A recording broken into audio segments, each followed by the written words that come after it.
मेरा नाम अजय है और मैं एक छोटे से गांव के पास स्थित एक पुराने स्कूल में पढ़ता था। ये स्कूल गांव के बीचों बीच था और सभी बच्चों के लिए एक महत्वपूर्ण स्थान था।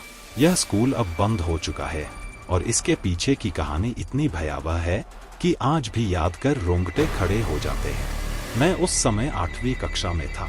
स्कूल का भवन बहुत पुराना था और सुनने में आया था कि यह कभी अंग्रेजों के समय का था। लोग कहते थे कि इस स्कूल में कुछ अजीब और डरावनी घटनाएं घटित होती हैं, लेकिन बच्चों के लिए ये बातें महज कहानियां थीं। हमारे दोस्तों का एक ग्रुप था जिसमें मैं, राहुल, संजय और पूजा शामिल थे। हम चारों ने मिलकर यह तय किया कि हम स्कूल की रहस्यमयी कहानियों की सच्चाई जानेंगे। एक दिन हम स्कूल के बाद वहां रुक गए। हम सबने मिलकर योजना बनाई कि हम रात भर स्कूल में रुकेंगे और जो भी घटनाएं घटित होती हैं उनका पता लगाएंगे। हमारे लिए यह एक रोमांचक साहसिक कार्य जैसा था। रात का समय हो चुका था और पूरा स्कूल अंधेरे में डूबा हुआ था। हमारे पास टॉर्च और खाने का थोड़ा बहुत सामान था। हमने सबसे पहले स्कूल के मुख्य हॉल में जाकर डेरा जमाया। हॉल में एक पुरानी घड़ी थी जो अब काम नहीं करती थी। चारों तरफ सन्नाटा और अजीब सी खामोशी थी। कुछ समय बाद हमें हॉल के एक कोने से खड़खड़ाने की आवाज आई। हम सब चौंक गए और डर के मारे एक दूसरे को देखने लगे। राहुल ने साहस करके टॉर्च की रोशनी उस कोने में डाली, लेकिन वहां कुछ नहीं था। हमें लगा शायद हवा के कारण कोई चीज हिल रही होगी। हमने ध्यान नहीं दिया और अपनी बातचीत में व्यस्त हो गए। लेकिन थोड़ी देर बाद फिर से आवाज आई, इस बार और भी तेज। अब हम सचमुच डर गए थे। पूजा ने कहा, मुझे लगता है हमें यहाँ से चलना चाहिए।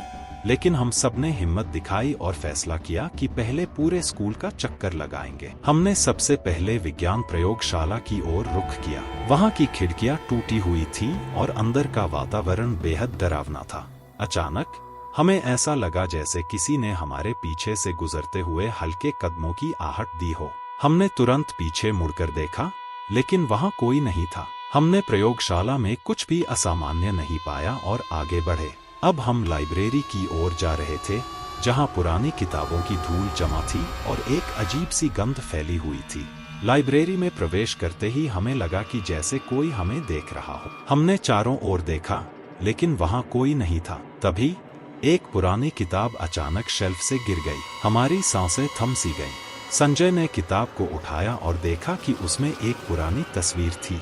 तस्वीर में कुछ बच्चे खड़े थे और उनमें से एक का चेहरा बेहद विकृत था। यह देखकर हम सबकी रूह कांप गई। हमने जल्दी से लाइब्रेरी छोड़ दी और अब हम प्रधानाचार्य के कक्ष की ओर बढ़ रहे थे। यह कक्ष स्कूल के सबसे पुराने हिस्से में था। वहां पहुंचते ही हमें दरवाजे के पीछे से कुछ फुसफुसाहट की आवाजें सुनाई देने लगी। हमने धीरे धीरे दरवाजा खोला और अंदर झांका।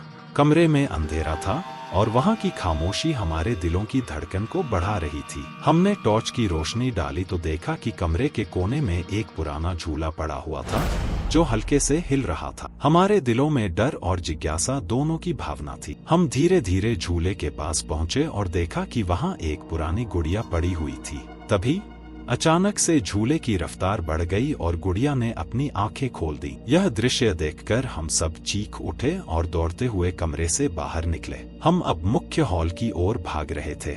हमारे दिलों की धड़कनें तेज हो चुकी थीं और हम डर के मारे कांप रहे थे।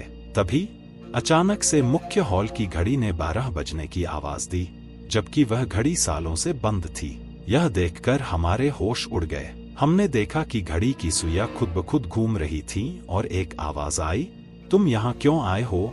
यह आवाज सुनते ही हमारी हिम्मत जवाब दे गई और हम तेजी से बाहर की ओर भागे। बाहर आकर हमने स्कूल के गेट को देखा, जो अचानक से बंद हो गया था।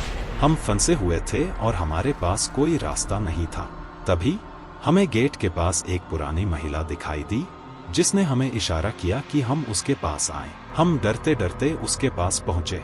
उसने कहा, तुम्हें यहाँ नहीं आना चाहिए था। यह जगह अब सुरक्षित नहीं है। हमने पूछा, आप कौन हैं? उसने जवाब दिया, मैं इस स्कूल की पूर्व अध्यापिका हूँ और यहाँ की आत्माओं की रक्षक हूँ। यहाँ की आत्माएं शांति की तलाश में हैं। हमने उससे मदद की गुहार लगाई। उसने हमें एक मंत्र बताया और कहा कि इसे गेट के पास खड़े होकर 3 बार बोलो। हमने वैसा ही किया और गेट खुल गया। हम तेजी से स्कूल से बाहर निकले और घर की ओर दौड़ पड़े। उस रात की घटनाओं ने हमारी जिंदगी बदल दी। हमने अगले दिन स्कूल के बारे में गांव वालों से बात की और पता चला कि कई साल पहले इस स्कूल में एक भयावह घटना घटी थी जिसमें कई बच्चों की मौत हो गई थी। उनके आत्माएं अब भी वहां भटकती हैं। उसके बाद हमने कभी उस स्कूल का रुख नहीं किया। आज भी वह स्कूल वीरान पड़ा है और उसकी खिड़कियों से झांकती आत्माएं हमारी हिम्मत की दास्तान बयां करती हैं।